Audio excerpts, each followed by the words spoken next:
வணக்கம். இது நியூஸ் ஃபர்ஸ்டின் பிரதான செய்திகள். முதலில் இன்றைய தலைப்புச் செய்திகள். நாட்டுக்கு வழங்கும் தொழில் வாய்ப்புகளை இரட்டிப்பாக்குவதற்கு தென்கொரியா இணக்கம். கொலை செய்யப்பட்ட பாரத லக்ஷ்மனுக்கு நியாயத்தை பெற்றுத் தருமாறு நீதிமன்றத்துக்கு முன்பாக அமைதி ஆர்ப்பாட்டம். ரூபாவின் பெறுமதியில் இன்று வீழ்ச்சி. தொடர்வன உள்நாட்டுச் செய்திகள். ஹிருணிகா பிரேமச்சந்திரவை கொலை செய்வதற்கான சதித்திட்டங்கள் தீட்டப்படுவதாக பத்திரிகைகளில் செய்தி வெளியிடப்பட்டுள்ளதாக ஜனாதிபதி சட்டத்தரணி ரிரந்த வலலியத்த இன்று நீதிமன்றத்திற்கு அறிவித்தார். பாரத லக்ஷ்மன் பிரேமச்சந்திர உள்ளிட்ட 4 கொலை செய்யப்பட்ட சம்பவம் தொடர்பிலான சந்தேக நபர்கள் கொழும்பு மேலதிக நீதவான் பிரசன்ன அல்விஸ் முன்னிலையில் ஆஜர் செய்யப்பட்ட போதே அவர் இதனை குறிப்பிட்டார்.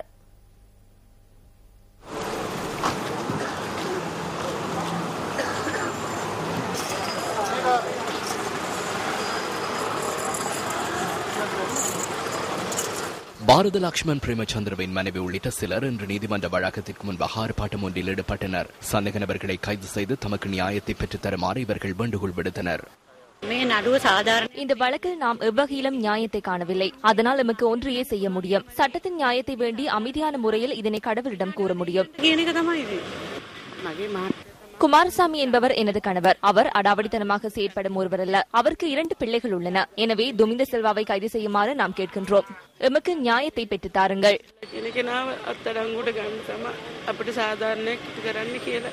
பாரத லக்ஷ்மன் பிரேமச்சந்திரவின் கொலை சம்பவம் தொடர்பில் ஐக்கிய மக்கள் சுதந்திர கூட்டமைப்பின் பாராளுமன்ற உறுப்பினர் துமிந்த செல்வாவை கைது செய்வதற்காக சட்டமா அதிபரின் ஆலோசனைகளை பெற்றுக் கொள்ளுமாறு குற்றப்புலனாய்வு திணைக்களத்திற்கு நீதிமன்றம் இன்று மீண்டும் நினைவுபடுத்தியது.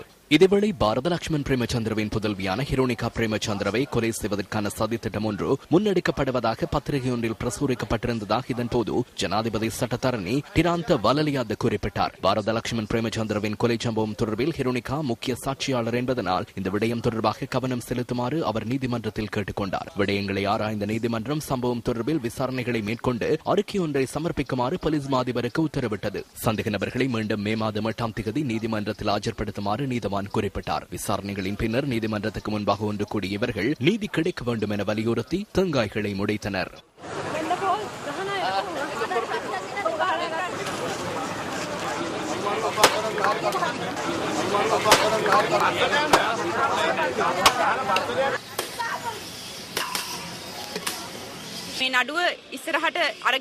இந்த வழக்கை முன்னெடுத்துச் செல்லும் ஒரே ஒருவரான என்னையும் கொலை செய்துவிட்டால் இந்த வழக்கு அவ்வாறே புதைந்துவிடும். பிரதான சந்தேக நபரை கைது செய்வதற்கான பிடியாணை இதுவரை பிறப்பிக்கப்படவில்லை. அது குறித்து நாம் கவலையடைகின்றோம். இந்த விடயங்கள் தொடர்பாக நாம் யாருடன் கூறுவது? கடவுளிடம் மாத்திரமே கூற முடியும். துமிந்த செல்வாவை கைது செய்யுங்கள். மீண்டும் அவரை இலங்கைக்கு அழைத்து வாருங்கள். எமது நாட்டின் நிலைமை இவ்வாறே தொடருமாயின் என்ன ஆகும்? துமிந்த செல்வாவை கைது செய்யாவிடின் தாம் வீதிக்கு இறங்க தயாரென கடந்த வாரம் மக்கள் கோரியிருந்தனர். அதனை நாம் இன்று நிறைவேற்றி காண்பித்துள்ளோம். எதிர்காலத்தில் என்ன நடைபெறும் என்பதனை பார்ப்போம்.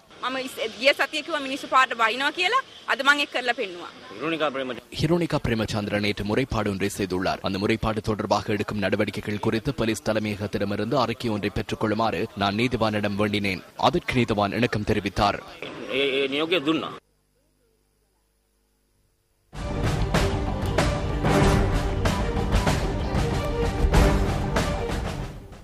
தென்கொரியாவிற்கும் இலங்கைக்கும் இடையில் இன்று 3 புரிந்துணர்வு உடன்படிக்கைகள் காச்சாத்திடப்பட்டுள்ளன. ஜனாதிபதி மஹிந்த ராஜபக்சவின் தென்கொரிய விஜயத்தின் போது இந்த உடன்படிக்கைகள் காச்சாத்திடப்பட்டுள்ளன.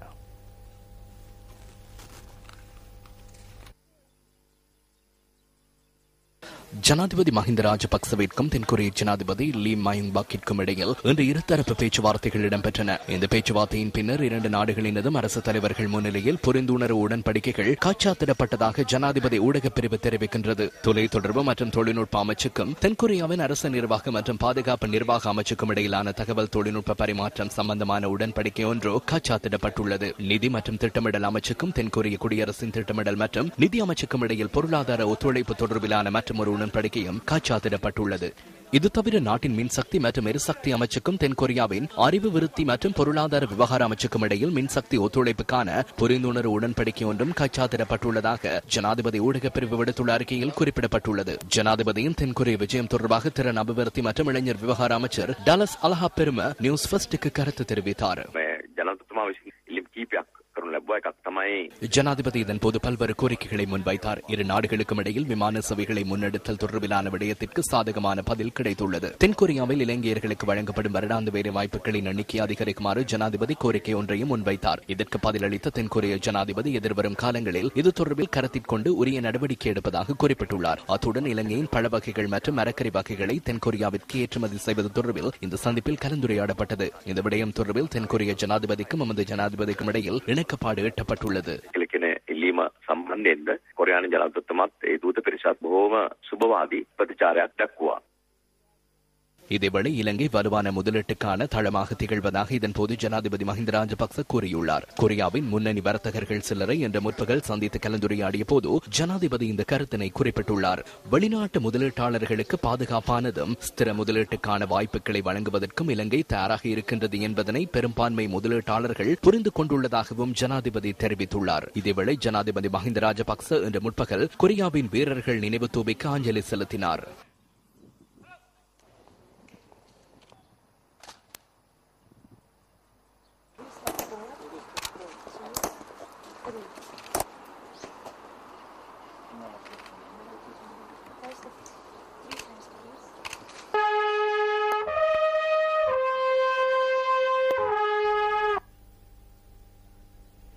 முன்னாள் இராணுவ தளபதி சரத் போன்சேகா உடற்கூற்று சிகிச்சைகளுக்காக கொழும்பில் உள்ள தனியார் வைத்தியசாலையொன்றுக்கு இன்று அழைத்து வரப்பட்டார்.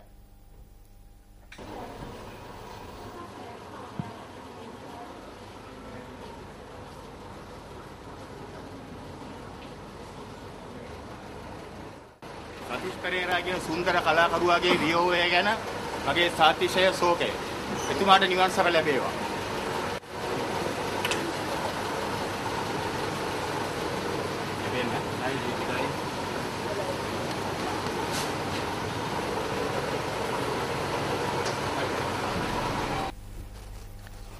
லிந்துல பிரதேசத்திற்கு விநியோகிக்கப்படும் குடிநீரில் குளோரின் பெறுமதி அதிகரித்து காணப்படுவதாக பரிசோதனைகளில் கண்டறியப்பட்டுள்ளது.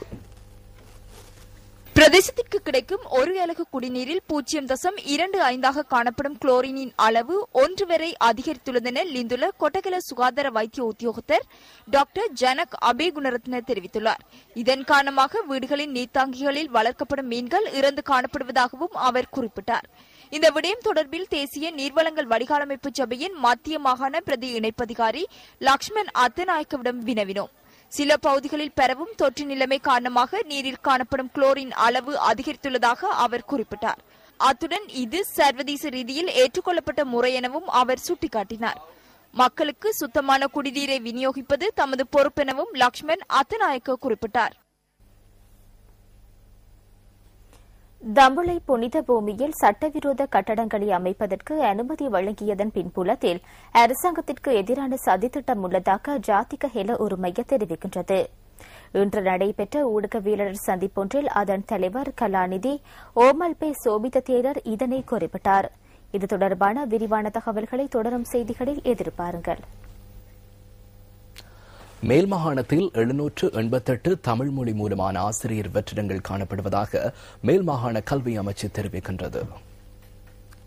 இதற்காக பட்டதாரிகளை இணைத்துக் கொள்ளும் வகையில் அண்மையில் பரீட்சைகள் நடத்தப்பட்டதாக அமைச்சின் செயலாளர் ஜெயந்தி விஜயதுங்க குறிப்பிட்டுள்ளார். இதில் 50 பேர் மாத்திரமே உரிய பொறுப்புகளை பெற்றுக் கொண்டுள்ளதாக தெரிவிக்கப்படுகின்றது. இதற்கமைய தமிழ் மொழி மூலமான ஆசிரியர்களை இணைத்துக் கொள்வதற்கு மீண்டும் ஒருமுறை பரீட்சையை நடத்துவதற்கு மேல்மாகாண கல்வி அமைச்சு தீர்மானித்துள்ளது. இதற்கான விண்ணப்பங்கள் அடுத்த வாரம் கோரப்பட உள்ளமை குறிப்பிடத்தக்கது. சுமார் 23,000 பட்டதாரிகளை அரசு சேவையில் இணைத்துக் கொண்டுள்ளதாக தகவல் தொழில்நுட்பம் மற்றும் தொலைத்தொடர்புகள் அமைச்சர் ரஞ்சித் சியம்பலாபிட்டிய தெரிவிக்கின்றார். இன்று நடைபெற்ற ஊடகவியலாளர் சந்திப்பின் போதே அமைச்சர் இதனை குறிப்பிட்டார்.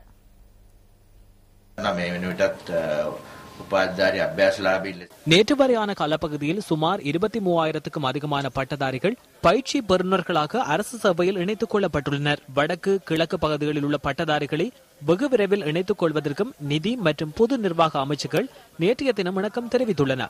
எதிர்வரும் 2 வாரங்களுக்குள் இந்த நடவடிக்கை ஆரம்பிப்பதற்கும் நாங்கள் எதிர்பார்த்துள்ளோம். இவ்வாறு பயிற்சிகளை பெறும் அனைத்து பட்டதாரிகளுக்கும் புதிய திருத்தங்களுக்கு அமைய அவர்களுக்கும் நாட்டிற்கும் பொருத்தமான பதவிகளை வழங்குவது தொடர்பில் நாம் நிரந்தர தீர்வொன்றுக்கு செல்வோம்.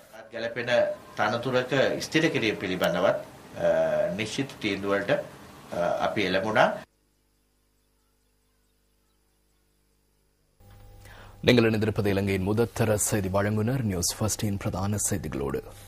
இன்னும் சில உள்நாட்டு செய்திகள். தம்புள்ளை புனித பூமியில் சட்டவிரோத கட்டடங்களை அமைப்பதற்கு அனுமதி வழங்கியதன் பின்புலத்தில் அரசாங்கத்திற்கு எதிரான சதித்திட்டம் உள்ளதாக ஜாத்திக ஹெல உரிமையை தெரிவிக்கின்றது. இன்று நடைபெற்ற ஊடகவியலாளர் சந்திப்பொன்றில் அதன் தலைவர் கலாநிதி ஓமல் பே சோபித்த தேரர் இதனை குறிப்பிட்டார். මේ රජය අපකීර්තිමත් කළා රජය මහජනතාවට එපා කළා பௌத்தியன் முஸ்லிம் வரும் இந்த அரசாங்கத்தின் நட்பெயரை களங்கப்படுத்தி மக்கள் மத்தியில் அதிருப்தியை ஏற்படுத்தும் வகையில் பௌத்த மக்களுக்கும் முஸ்லிம்களுக்கும் இடையில் பிளவுகளை ஏற்படுத்தும் வகையில் அரசாங்கத்திற்குள் முன்னெடுக்கப்படும் சதி திட்டங்களாக நாம் இவற்றை காண்கின்றோம். இந்த விடயம் தொடர்பாக ஜனாதிபதி அதிக கவனம் செலுத்த வேண்டும். இந்த சதி திட்டத்துடன் தொடர்புபட்டுள்ளவர்கள் அமைச்சர் ஒருவரா, அதிகாரி ஒருவரா, அரசியல்வாதி ஒருவரா அல்லது சமய தலைவர் ஒருவரா என்பதனை அறிந்து கொள்ள வேண்டும். சிங்களம், தமிழ், முஸ்லிம், கிறிஸ்தவர்கள் உள்ளிட்ட அனைவரும் ஒற்றுமையாக வாழ்வதற்கான செயற்திட்டம் ஒன்றை முன்னெடுக்க வேண்டும். முஸ்லிம் மக்கள் உண்மையிலேயே ஏதோ ஒரு விதத்தில் ஆக்கிரமிப்பு நடவடிக்கையில் ஈடுபட்டுள்ளனர். இந்த ஆக்கிரமிப்பு நடவடிக்கைக்கு அரசாங்கத்தின் சில பிரிவினர் இடமளித்துள்ளனர். ආකාරයක ආක්‍රමණයක් ඒ ආක්‍රමණයට අනම්‍ය විදියට ඉඩ දීලා තියෙනවා රාජ්‍ය අංශවල ඇතැම් අය. පෙරහැරේ ආවතේව කටයුතු රාජකාරී කටයුතු කරන අයගේ ආදායම් ලැබීමට භුක්තියට ලබා දුන් ඉඩම් තමයි මේ පන්සලාවට තියෙන්නේ. பரஹராக்களின் போது கடமைகளில் ஈடுபடுவதற்காகவே இந்த இடம் வழங்கப்பட்டது. 1962 ஆண்டு வர்த்தக நிலையம் ஒன்றை ஆரம்பிப்பதற்காக குறித்த இடம் முஸ்லிம் வர்த்தகர் ஒருவருக்கு குத்தகைக்கு வழங்கப்பட்டது. அவர் வர்த்தக நிலையத்திற்கு பதிலாக வீடொன்றை அமைத்துக் கொண்டு அதனை வழிபாடுகளுக்காக பயன்படுத்தியுள்ளார். 1981 ஆண்டு மார்ச் மாதம் 17ஆம் தேதி அப்போது வீடமைப்பு மற்றும் நிர்மாணத்துறை அமைச்சராக இருந்த ஆர் பிரேமதாஸ் அந்த இடம் உள்ளிட்ட பகுதியை ரங்கிரி தம்புள்ளு புண்ணிய பூமியாக பிரகடனப்படுத்தினார். அதில் 300 ஏக்கர் உள்ளது. இது மிகவும் தெளிவான விடயமாகும். வர்த்தக நிலையம் அல்லது வீடொன்றை தவிர இதனை ஒரு பள்ளிவாசலாக குறிப்பிடவில்லை. 1962 ஆண்டிலிருந்து விடத்தில் பள்ளிவாசல் ஒன்று இருந்ததாக கூறப்படும் விடயத்தில் எவ்வித அடிப்படையும் இல்லை. எனவே ரங்கிரி தம்புள்ளு விகாரையினால் சுமார் 3 வருடங்களாக இதற்கு எதிர்ப்பு தெரிவித்தும் பலன் கிடைக்காத பட்சத்திலேயே இந்த ஆர்ப்பாட்டம் முன்னெடுக்கப்பட்டுள்ளது. විරෝධය පළ වෙනවා. අවුරුදු 3ක් අකණ්ඩව විරෝධය පළ කිරීමෙන් පස්සෙත් ඒට රජයෙන් ප්‍රතිචාර නොලැබුණු තැන තමයි උද්ඝෝෂණයක් සිද්ධ වෙන්නේ.